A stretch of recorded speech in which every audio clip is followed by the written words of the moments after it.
Welcome to excellence study circle. आप सभी लोगों का स्वागत है। आज हम लोग जो है वो पढ़ेंगे रिफ्रैक्शन, जो हम लोगों ने कल के वीडियो में देखा कि इसके पहले वाले वीडियो में रिफ्रैक्शन ऑफ लाइट। तो आज जो हम लोग रिफ्रैक्शन ऑफ लाइट देखा उसमें हम लोगों ने बेसिकली लॉज ऑफ रिफ्रैक्शन के बारे में पढ़ा। तो आफ्टर लॉज ऑफ रिफ्रैक्शन आखिर रिफ्रैक्शन ऑफ लाइट किन किन सरफेसेस से होते हैं आज हम लोग उस पे देखेंगे।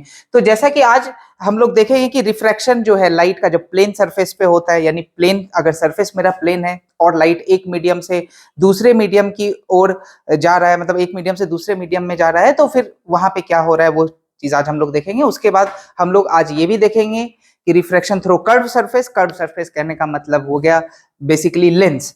ठीक है, तो आज हम लोग स्टार्ट करते हैं टॉपिक से जिसका नाम है principal of reversibility of light. तो यहां पे जानना होगा कि ये एक्चुअली में ये क्या है, principal of reversibility of light. तो देखिए ये क्या बोलता है, जब लाइट एक मीडियम से दूसरे मीडियम में जा रहा है तो रिफ्रैक्ट हो रहा है। तो मान लेते हैं कि बहुत सारा ऑप्टिकल मीडियम है, सपोज बहुत सारा ऑप्टिकल मीडियम है और लाइट मल्टीपल रिफ्रैक्शन और यू कैन से रिफ्लेक्शन भी अगर शो करे, तो लास्ट जो उसका रे है, अगर वो रे को परपेंडिकुलरली किसी प्लेन सरफेस से अगर इंसिडेंट कराया जाए तो पूरा का पूरा रे जो है अपने पाथ को रिट्रेस करेगा। तो this principle is known as principle of reversibility of light. तो ये क्या होता है, चलिए हम लोग देखते हैं, डायग्राम के जरिए समझते हैं और इससे क्या चीज हम लोग रिलेशन निकाल पाते हैं दो मीडियम के बीच में। यहाँ तो यहाँ पे हम लोग देख रहे हैं कि ये है मीडियम 1 और ये है मीडियम 2। मीडियम 1 जिसका रिफ्रैक्टिव इंडेक्स हम लोगों ने मान रखा है μ1 और मीडियम 2 जिसका रिफ्रैक्टिव इंडेक्स हम लोगों ने मान रखा है μ2। और लेट अस कंसीडर कि ये जो मीडियम है ये मान लेते हैं एयर, ठीक है, और ये साफ दिख रहा है कि ये वाटर, इस मीडियम को हम लोगों ने, ये जो मीडियम है इसमें हम लोगों ने वाटर लिया। तो मीडियम 1 जो है, अब एक ray of light suppose in ये normal, this is interface A B एक इंटरफेस है जो हमारा मीडियम 1 और मीडियम 2 को डिवाइड कर रहा है और ये है हमारा नॉर्मल। तो जब एक रे ऑफ लाइट इंसिडेंट हुआ, सपोज ये incident, it makes angle I with the normal, ये हो गया इन एंगल ऑफ इंसिडेंस। तो रिफ्रैक्शन के बाद ये रे कहां जाएगा, नीचे चला गया, बेंड हुआ अपने ओरिजिनल पाथ से और ये क्या हो गया, एंगल ऑफ रिफ्रैक्शन। ठीक, तो प्रिंसिपल ऑफ रिवर्सिबिलिटी बोलता है कि मान लेते हैं एक ray of light rarer medium से डेंसर मीडियम में गया तो ये बेंड किया। अब देखिए यहां पे ये हो गया हमारा फाइनल रे। अगर यहां पे इस रे को इंसिडेंट करवाएं हम एक मिरर पे, सपोज अगर हम इंसिडेंट करवाए एक मिरर पे तो क्या होगा, और सच दैट ये जो फाइनल रे है ये परपेंडिकुलर टू द मिरर होना चाहिए। ठीक है, तो ये आफ्टर रिफ्लेक्शन क्या होगा, अपने पाथ को रिट्रेस करेगा। This arrow is after reflection, इधर से फिर ये अपने पाथ को रिट्रेस करा जाएगा। तो ये बात है प्रिंसिपल ऑफ रिवर्सिबिलिटी का। तो देखिए, तो इससे हम लोग क्या रिलेशन निकाल सकते हैं, तो रिलेशन क्या होगा, फर्स्ट हम इसमें देखते हैं कि जब ड्यूरिंग इंसिडेंट जर्नी, जब लाइट जा रहा है from rarer to denser medium, when light travels from rarer, that is medium 1 to rarer medium to denser medium। ठीक है, तो अब इस केस के लिए हम लोग स्नेल्स लॉ लगा सकते हैं। यहां देखिए, मतलब ये लाइट रेयरर मीडियम से डेंसर मीडियम की ओर गया और यहां पे हम लोग क्या देख रहे हैं, जब ये डेंसर मीडियम की ओर गया और यहां पे हम लोगों ने एक मिरर को लगाया सच दैट कि वो जो रे है इस मिरर के परपेंडिकुलर इंसिडेंट करे, तो वो क्या करेगा, रिफ्लेक्ट बैक होगा यहां पे, और ना केवल रिफ्लेक्ट बैक होगा बल्कि दूसरे मीडियम में भी रिट्रेस करेंगे अपने पाथ को। तो इस चीज को हम लोग देखते हैं। तो इस केस में क्या हो जाएगा, हम लोग अप्लाइंग स्नेल्स लॉ, तो स्नेल्स लॉ हम लोग लगा लेते हैं।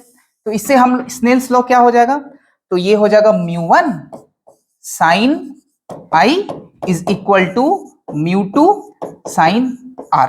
ठीक है, तो यहां से हम लोगों को क्या मिल जाएगा, sin I by sin R that is equal to μ2 by μ1, और you can write μ21। It means refractive index of medium 2 with respect to medium 1। इसको हम लोगों ने मान लिया इक्वेशन 1।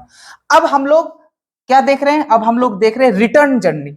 ठीक है, ठीक है, when light retrace, when light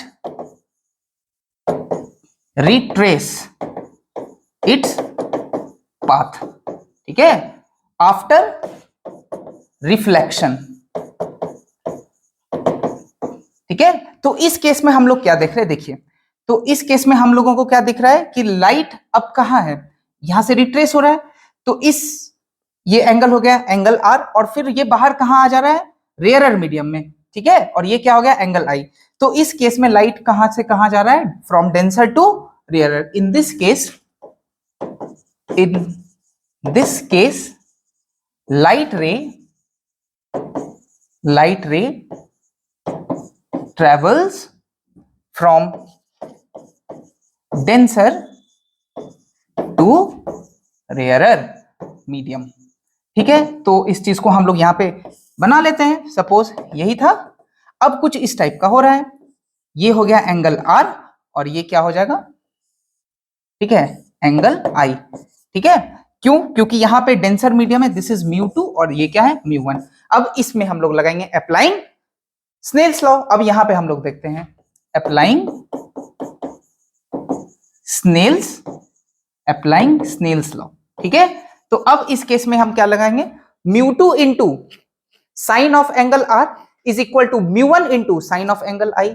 तो यहां पे हम लोग लगा देते हैं μ2 sine of angle R is equal to μ1 sine of angle I. तो यहां से हम लोगों को क्या मिल गया, तो हम लोगों को मिल गया sine of angle R by sine of angle I is equal to μ1 by μ2, और यू कैन राइट एट μ12, यानी कि refractive index of medium 1 with respect to medium 2, ठीक है। तो ये हो गया हमारा इक्वेशन 2। अब देखिए हमारे पास इक्वेशन 1 क्या है, इक्वेशन 1 है sine i by sine are equal to refractive index of medium 2 with respect to medium 1, और इक्वेशन 2 क्या है, sine r by sine I is equal to refractive index of medium 1 with respect to medium 2। तो इन दोनों equation को product ले लेते हैं, taking product of equation 1 and 2। तो देखिए फिर से हम लोग एक बार देख लेते हैं, इक्वेशन 1 हमारा क्या है, इक्वेशन 1 है sine i by sine are, और ये कितने के बराबर है, μ2 विथ रिस्पेक्ट टू 1, और इक्वेशन 2 मेरा है sine r by sine I.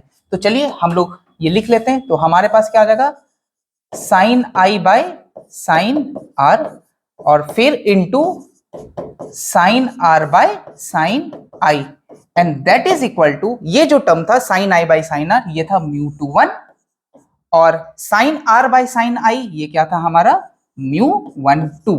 तो यहां साफ दिख रहा है sine i sine i sine r, तो ये हो जाएगा 1 इज इक्वल टू μ21 इंटू μ12। तो यहां से हम लोगों को क्या मिला कि refractive index of medium 1 with respect to 2 is equal to 1 over refractive index of medium 2 with respect to medium 1।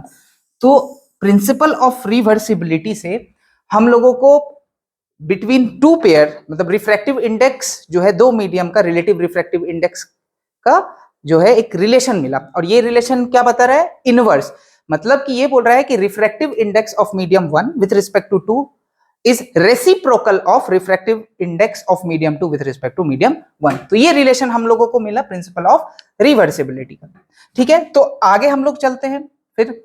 तो यहां पे देखिए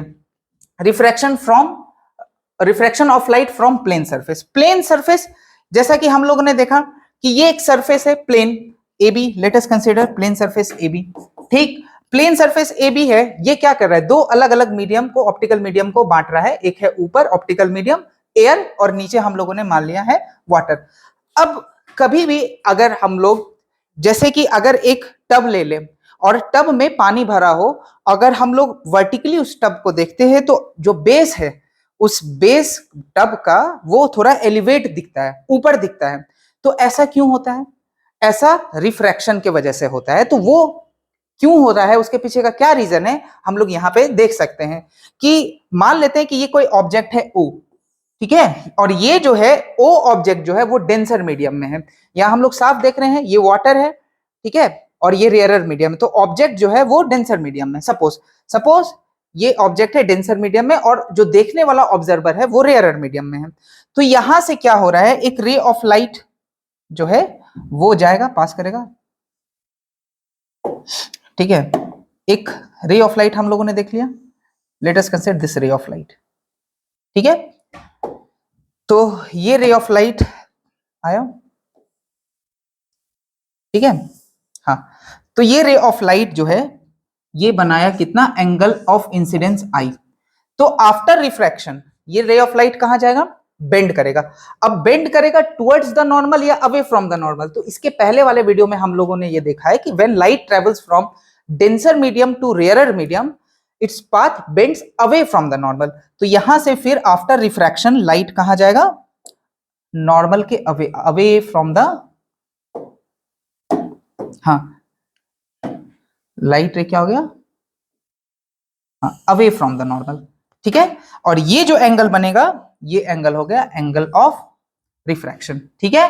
तो यहां से हम इसको बैक ट्रेस जब करेंगे, सपोज बैक ट्रेस करेंगे, तो यहां पे जो है वो जो ऑब्जेक्ट का जो है वो हम लोगों को, ये मान लीजिए ऑब्जर्वर है, ठीक है। ये ऑब्जर्वर जो है वो ऑब्जेक्ट का जो है यहां पे जो है ये इमेज दिखाई देगा। तो ऑब्जेक्ट जो है वो एक्चुअल में ऑब्जेक्ट नीचे है, लेकिन वो हमको क्या दिखाई देगा, वो ऑब्जेक्ट दिखाई देगा ऊपर, ठीक है। तो एक्चुअल जो ऑब्जेक्ट का डेप्थ है ये हो गया मेरा एक्चुअल डेप्थ, ये हो गया एक्चुअल डेप्थ d, और ये जो डेप्थ है इसको हम लोग एपरेंट डेप्थ मानते हैं, इसको हम लोग बोलते थे d डैश, ठीक है। तो एक्चुअल डेप्थ क्या है, नीचे जो एक्चुअल रखा हुआ है, लेकिन आफ्टर रिफ्रैक्शन अगर हम बाहर से देखें तो ये थोड़ा अपने जो एक्चुअल डेप्थ है उससे ऊपर एलिवेट होता हुआ दिखाई देगा। तो इसीलिए जो अगर मान लीजिए कि अगर वाटर टब में पानी भरा हुआ है तो उसका बेस हम लोगों को ऊपर शिफ्ट दिखाई देता है, और ये एपरेंट है, एक्चुअल नहीं है। तो ये जो एपरेंट डेप्थ है ये किन बातों पे डिपेंड करता है, ये डिपेंड करता है, एपरेंट डेप्थ जो है इट डिपेंड्स, हम लिख देते हैं एपरेंट डेप्थ, ठीक है। ये किन किन बातों पे डिपेंड करता है, डिपेंड्स, पहला डिपेंड्स ऑन रियल डेप्थ, मतलब डी पे, ठीक है, रियल डेप्थ कि एक्चुअली में वो सरफेस से कितना नीचे है। और दूसरा refractive index, R I for refractive index of the medium, ठीक है, refractive index of the medium, इन दो चीजों पे ये डिपेंड करता है। तो अब नेक्स्ट हम लोग इससे देखते हैं नेक्स्ट कि हाँ टोटल इंटरनल रिफ्लेक्शन। अब ये टोटल इंटरनल रिफ्लेक्शन जो है इसका एप्लीकेशन बहुत इंपॉर्टेंट है। तो पहले हम लोग जानेंगे कि टोटल इंटरनल रिफ्लेक्शन होता क्या है, तो और ये टोटल इंटरनल रिफ्लेक्शन कब होता है, ये दोनों चीज हम लोग देखेंगे। देखिए यहां पे दिख रहा है कि ये मान लेते हैं medium, rarer medium, rarer medium, ठीक है, और ये हमारा हो जाएगा डेंसर मीडियम, डेंसर मीडियम, ठीक। अब यहां पे ऑब्जेक्ट हमने रखा है ऑब्जेक्ट O, तो ये जो ऑब्जेक्ट है वो हमारा कहां रखा हुआ है, हमारा ये ऑब्जेक्ट रखा हुआ है डेंसर मीडियम में, ठीक। तो लाइट जब भी डेंसर में, अब ऑब्जेक्ट है, अब यहां से रे ऑफ लाइट निकलेंगे, बहुत सारे ray of light, suppose ray of light, ठीक है। तो हम लोग क्या करेंगे, रे ऑफ लाइट सेलेक्ट करेंगे और उसके बाद हम लोग देखेंगे इसमें कि क्या हो रहा है। तो सपोज हम लोगों ने एक रे ऑफ लाइट को सेलेक्ट करा, ये है रे ऑफ लाइट, ठीक है, हाँ ये रे ऑफ लाइट है, ठीक। और ये हमारा क्या बन गया, नॉर्मल, ठीक, ये हो गया नॉर्मल। तो अब देखिए ये जो रे ऑफ लाइट है ये कहां से कहां जा रहा है, डेंसर मीडियम से रेयरर मीडियम। तो जैसे ये डेंसर से रेयरर मीडियम की ओर जाएगा, लेट अस कंसीडर ये हो गया I1, angle of incidence I1। तो जैसे ये डेंसर मीडियम से रेयरर मीडियम जाएगा तो ये रे क्या होगा, अवे फ्रॉम द नॉर्मल, चलो ठीक, away from the normal, this is R1। अब एक सपोज यहीं से, ठीक है, हाँ, अब angle of incidence this is I2। अब यहां से साफ दिख रहा है हम लोगों को कि I2 जो है वो I1 से क्या हो गया है, बढ़ गया है। तो R2 जो एंगल ऑफ वो और बढ़ जाएगा, दिस बिकम्स R2, ठीक है। अब एक और रे ऑफ लाइट ले रहे हैं, सपोज हाँ ये ray of light, late us consider एक रे ऑफ लाइट ले रहे हैं ये हम, सच दैट अब यहां पे जो है क्या हो सकता है, ये देखने वाली बात है, ये नॉर्मल, ठीक है। अब ये जो रे ऑफ लाइट हमने लिया, इसके लिए एंगल ये हो गया, देखिए angle of incidence, angle of refraction becomes 90 degree. ये क्या हो गया, देखिए 90 डिग्री। तो इस केस के लिए जो एंगल ऑफ इंसिडेंस होगा उसको हम लोग बोलते हैं क्रिटिकल एंगल, क्रिटिकल एंगल, और उसको दिखाते हैं आईसी। तो देखिए क्रिटिकल एंगल मतलब वो एंगल कहां पे, वो angle of incidence in denser medium जिसके लिए angle of refraction in rarer medium becomes what, 90 degree, उसी को हम लोग क्रिटिकल एंगल बोल दिए। अब अगर रे ऑफ लाइट हम इससे ज्यादा एंगल से लिए, देखिए सपोज यहां से एक रे ऑफ लाइट गया, ऑब्वियस सी बात है, तो ये जो रे ऑफ लाइट है, ये जो एंगल ऑफ इंसिडेंस होगा, ये angle of incidence critical angle से ज्यादा होगा, ठीक है। ये एंगल ऑफ इंसिडेंस ये हो गया एंगल आई। अब क्या हो सकता है, देखिए जब एक रे ऑफ लाइट गया, रिफ्लेक्ट बैक, फिर रिफ्रैक्ट, रिफ्रैक्ट बिकम्स 90, अब तो सारा का सारा रे ऑफ लाइट कहां चला गया, अंदर ही, ठीक है। तो ये एंगल आई और ये angle r, angle i equal to angle r, तो ये हमारा होता है टोटल इंटरनल रिफ्लेक्शन। तो यहां जानने वाली बात है टोटल इंटरनल रिफ्लेक्शन की क्या, ये क्या चीज है, हाँ यहां पे देखने वाली बात क्या है, देखिए कि सबसे पहला क्या कंडीशन हो सकता है टोटल इंटरनल रिफ्लेक्शन का। पहला कंडीशन कि जो लाइट का रे है वो डेंसर मीडियम से कहां जाना चाहिए, रेयरर मीडियम में। दूसरा हम लोग यहां देख रहे हैं ना कि अगर एंगल ऑफ इंसिडेंस, ये हो गया एंगल ऑफ इंसिडेंस किस पे, डेंसर मीडियम में, वो क्रिटिकल एंगल से ज्यादा हो तभी वो लाइट उस मीडियम में रिफ्लेक्ट बैक कर जाता है, यानी this is known as total internal reflection या TIR, ठीक है, टोटल इंटरनल रिफ्लेक्शन। तो इसमें देख रहे हैं कि जितना भी इस वाले एंगल के लिए रे ऑफ लाइट इंसिडेंट करेगा वो सारा का सारा रे ऑफ लाइट कहां रहेगा, इसी मीडियम में। इस प्रिंसिपल का यूज करते हैं हम लोग कम्युनिकेशन में, ठीक है, by using instrument called optical device है, ठीक है। तो अब यहां से एक से दूसरे जगह, ऑप्टिकल फाइबर उस डिवाइस का नाम है, ऑप्टिकल फाइबर का यूज करके हम एक जगह से दूसरे जगह तक कम्युनिकेशन लाइट को जो है भेज सकते हैं by using this principle total internal reflection. तो यहां पे देखिए condition for total internal reflection क्या होता है, तो हम लोग इस बात को जान लेते हैं। Condition for total internal reflection, condition for total internal reflection, ठीक है। तो इस चीज को हम लोग देखते हैं क्या कंडीशन है। तो पहला कंडीशन यहां पे हम लोग फिर से एक बार डायग्राम से समझते हैं। पहला कंडीशन क्या होना चाहिए, टोटल इंटरनल रिफ्लेक्शन तभी होगा जब लाइट डेंसर मीडियम से रेयरर मीडियम में ट्रेवल करेगा, ठीक है। तो फर्स्ट कंडीशन पहला, when light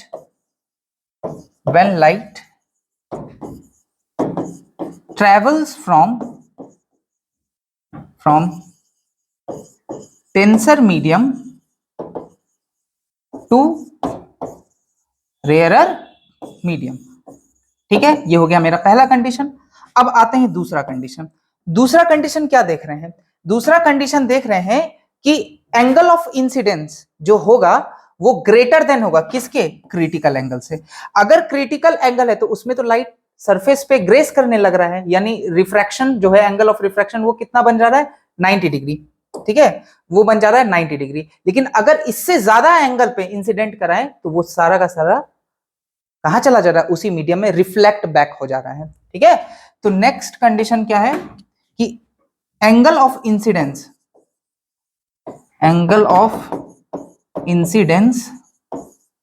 in denser medium,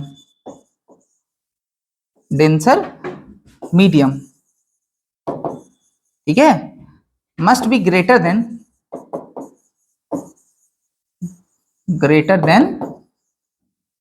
the critical angle. तो क्रिटिकल एंगल को हम लोग किससे दिखाते हैं, IC से, ठीक है। तो यहां पे एक चीज अब हम लोग को देखना होगा कि व्हाट इज क्रिटिकल एंगल, ठीक है। तो हम लोग चलते हैं नेक्स्ट क्रिटिकल एंगल के बारे में। क्रिटिकल एंगल, ठीक है, जिसको हम लोग किस चीज से दिखाते हैं, IC से। तो यहाँ पे देखिए क्रिटिकल एंगल को कैसे डिफाइन करते हैं हम लोग। यहाँ पे हम लोगों को क्या दिख रहा है, क्रिटिकल एंगल इस वाले के लिए हम लोगों ने रखा है क्रिटिकल एंगल। तो क्रिटिकल एंगल सबसे पहले ये एंगल बन कहाँ रहा है, तो ये एंगल बन रहा है डेंसर मीडियम में। ठीक, कोई बात नहीं, डेंसर मीडियम में बन रहा है वो भी सही बात है। उसके लिए जब क्रिटिकल एंगल हो रहा है तो एंगल ऑफ रिफ्रैक्शन कितना हो जा रहा है, 90 डिग्री। कहां हो रहा है एंगल ऑफ रिफ्रैक्शन, किस मीडियम में, तो रेयरर मीडियम में। तो इसको हम लोग डिफाइन करते हैं angle of incidence in denser medium for which angle of refraction in rarer medium becomes 90 degree. ठीक है, तो यहां पे हम लोग लिख देते हैं critical angle, angle of incidence, angle of incidence in denser medium, in denser medium for which angle of refraction इन कौन से मीडियम, रेयरर मीडियम, इन रेयरर मीडियम बिकम्स 90 डिग्री। ठीक है, 90 डिग्री, उसी को हम लोग बोलते हैं क्रिटिकल एंगल, इज कॉल्ड या इज कॉल्ड क्रिटिकल एंगल। ठीक है, तो ये हम लोग जान गए। तो टोटल इंटरनल रिफ्लेक्शन होने के लिए जो इंसिडेंस एंगल है वो हमेशा क्रिटिकल से ज्यादा होना चाहिए। ठीक है, तो आगे अब हम लोग देखते हैं नाउ, ये भी एक अभी तक भी हम लोग जो देख रहे थे वो सब था प्लेन सरफेस से ही, तो यहां भी हम लोग देख रहे हैं refraction through glass slab. Glass slab भी प्लेन सरफेस है। ठीक है, अब यहाँ पे ध्यान दीजिएगा। ठीक है, हाँ एक चीज और, इसमें हम लोग एक चीज और कर सकते हैं इस वाले में, इसके पहले कि क्रिटिकल एंगल का कैलकुलेशन भी हम लोग देख सकते हैं कि आखिर हम लोग अलग अलग मीडियम के लिए क्रिटिकल एंगल कैसे निकाल सकते हैं। तो चलिए एक बार हम लोग देख ही लेते हैं। ठीक है, उसके बाद ग्लास स्लैब पे बात करेंगे। तो यहाँ पे calculation of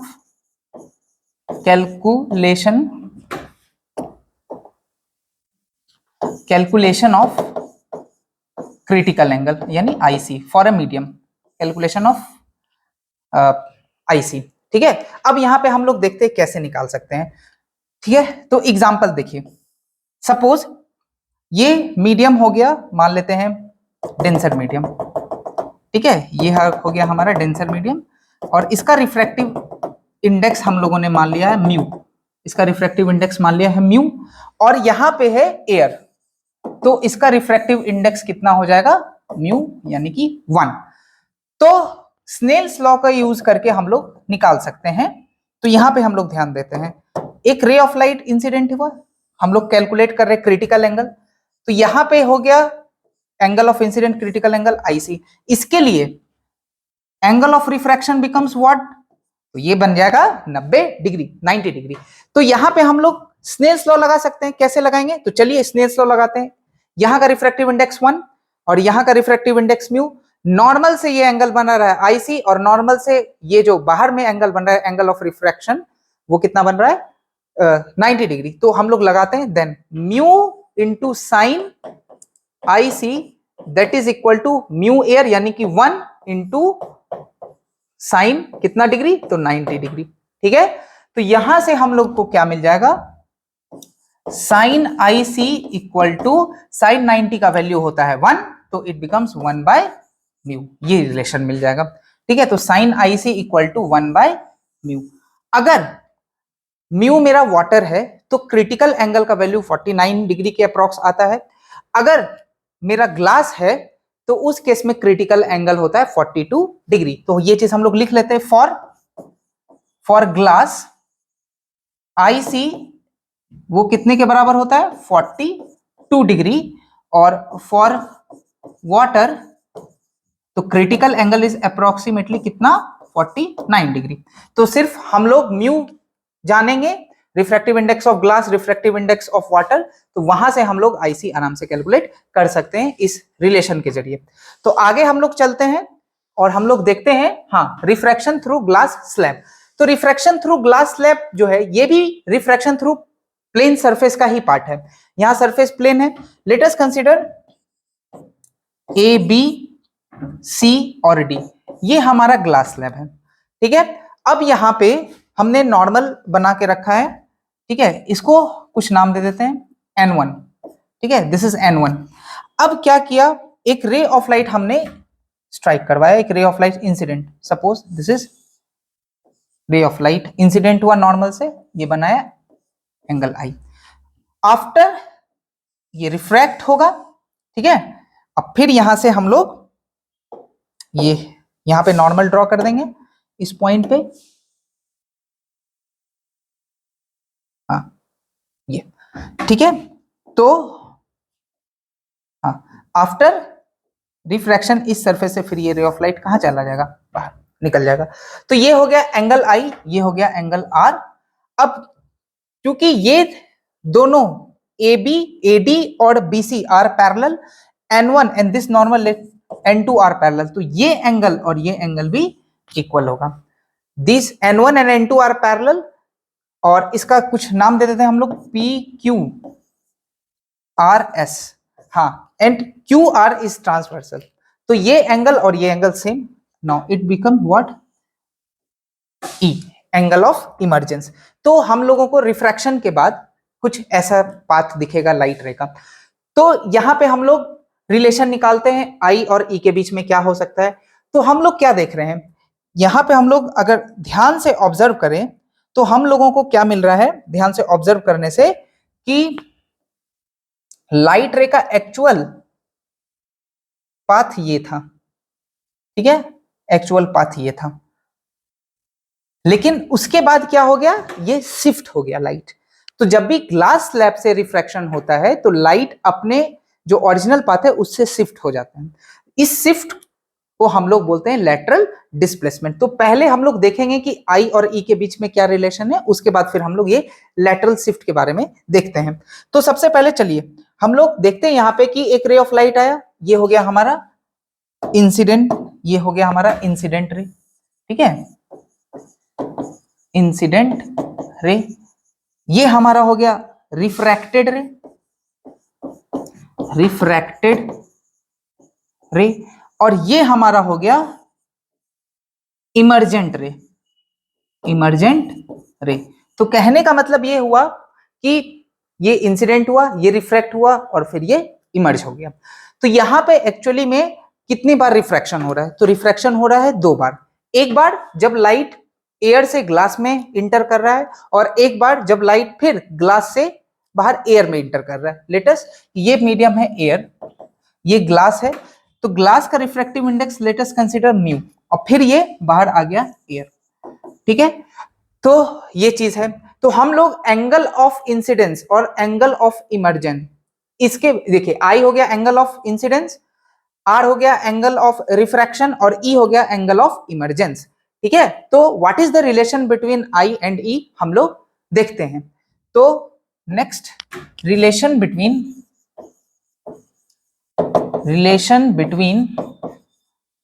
angle of incidence I and angle of emergence E, ये कैसे रिलेशन हम लोग लिखते हैं, यहां पे ध्यान दीजिए। तो कुछ नहीं, स्नेल्स लॉ लगाएंगे एक बार जब लाइट एयर से ग्लास में जा रहा है, और फिर स्नेल्स लॉ लगाएंगे जब लाइट ग्लास से एयर में आ रहा है, और फिर हम देखेंगे कि क्या रिलेशन आ रहा है उसमें। तो चलिए हम लोग देखते हैं। तो सबसे पहले, ठीक है, when light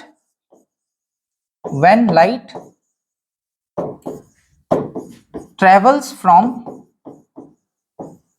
air to glass, ठीक है, तो इस केस में अप्लाई स्नेल्स लॉ, ठीक है।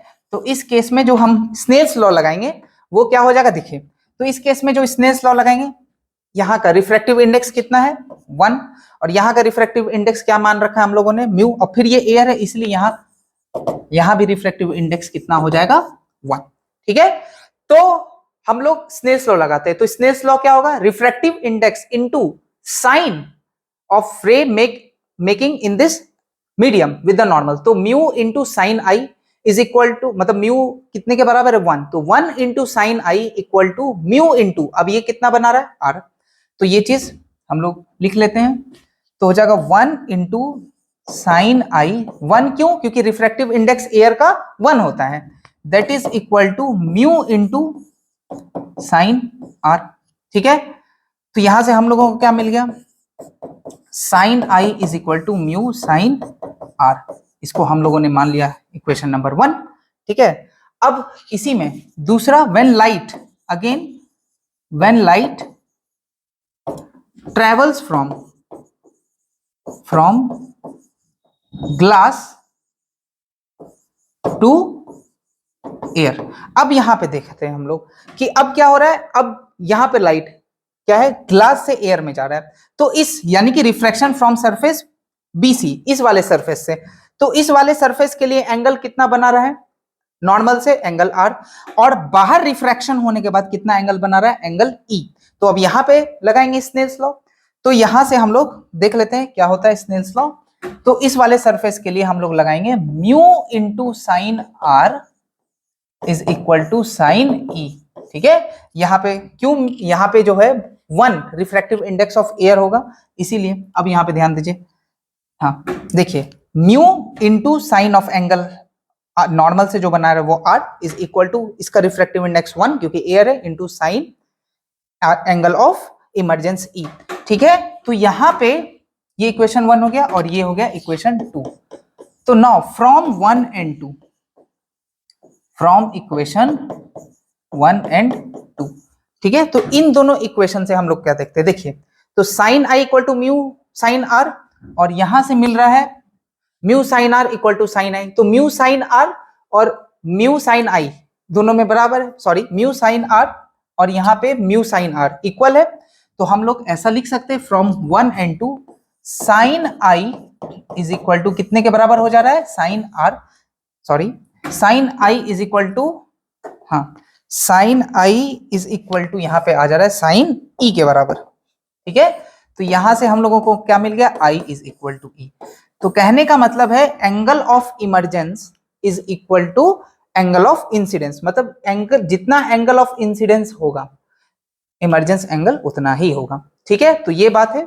अब एक चीज जो हम लोगों ने बताया, लैटरल डिस्प्लेसमेंट या लैटरल शिफ्ट, ये सीखना है क्या है। देखो, जब एक रे ऑफ लाइट इंसिडेंट हुआ तो इसका ओरिजिनल पाथ तो ये है कि ये इसका इंसिडेंट वाला पाथ है, लेकिन after refraction path get shifted, shift हो गया, तो ये जो डिस्टेंस है perpendicular distance d, this is the perpendicular distance, ठीक है, between the original path and the shifted path is known as lateral displacement. ठीक है, ये जो डिस्टेंस है ये परपेंडिकुलर डिस्टेंस, ठीक है, तो यहां पे या हम इसको ऐसा भी बोल सकते हैं, the perpendicular distance between the original path and the emergent ray is known as lateral displacement. तो इस चीज को हम लोग लिख लेते हैं, ठीक है, हाँ lateral displacement, lateral displacement, placement या फिर लैटरल शिफ्ट, इसको हम लोग डी से दिखाते हैं। ठीक है, डी, तो इसको कैसे डिफाइन करते हैं, it is the perpendicular distance between the incident path of the light ray and the emergent, ठीक है,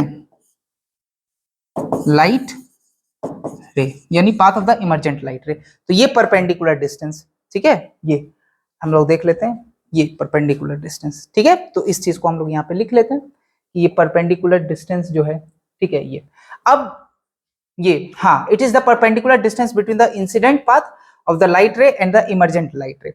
तो ये किस किस बात पे डिपेंड करता है, फैक्टर विच अफेक्ट डी, ठीक है, लेटरल डिस्प्लेसमेंट, तो किस किस बात पे डिपेंड करता है, अगर रिफ्रैक्टिव इंडेक्स बढ़ जाए तो डी पे असर होगा, thickness of the glass slab बढ़ जाए तो भी डी पे मतलब शिफ्ट पे असर पड़ेगा, और एंगल ऑफ इंसिडेंस पे भी असर पड़ेगा। तो ये बेसिकली ये 3 चीज पे असर पड़ता है, thickness of the glass slab के रिफ्रैक्टिव इंडेक्स और एंगल ऑफ इंसिडेंस पे।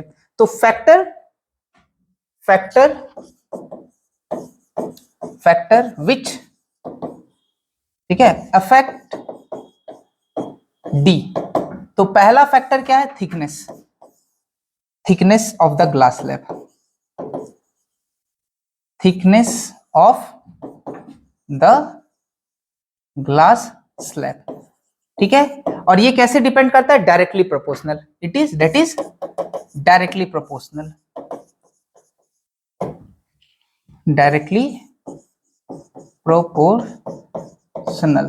ठीक है, नेक्स्ट दूसरा किस बात पे डिपेंड करता है, दूसरा डिपेंड करता है एंगल ऑफ इंसिडेंस पे, एंगल ऑफ इंसिडेंस। और तीसरा किस बात पे डिपेंड करता है, तीसरा डिपेंड करता है refractive index, refractive index of the glass slab. ठीक है, तो इन तीन फैक्टर पे ये जो है डिपेंड करता है हमारा लेटरल शिफ्ट। ठीक है, तो आज जो अभी है हम लोग देखे प्लेन सरफेस से कैसे रिफ्रैक्शन हो रहा है, और फिर प्लेन सरफेस से जब रिफ्रैक्शन हो रहा है तो क्या क्या फेनोमेना आ रहा है। तो आज के वीडियो में इतना ही। अब नेक्स्ट वीडियो में हम लोग कवर करेंगे curve surface, refraction through curve surface. Thank you.